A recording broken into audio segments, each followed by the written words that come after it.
Italijos mados namai Versace įkvėpimo 2012 metų pavasario-vasaros kolekcijai pristatytai Milane ieškojo jūroje.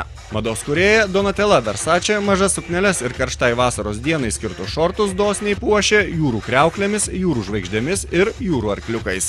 Sukneles, rankines ir batelius puošė sidabro ir aukso detalės, tapusios visos kolekcijos leitmotyvų.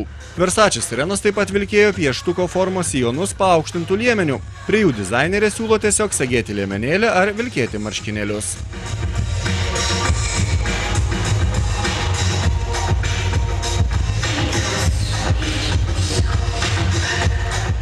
Dienai skirtos suknelės, sijonai ir šortai, kuriuos ateinančių metų karštajam sezonui siūlo Versace, yra aukščiau kelių.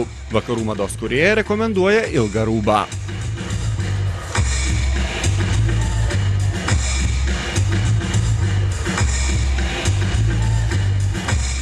Skulptūriškoms griežtų formų suknelėms gyvumo ir žaismingumo suteikė nedidelės klostės.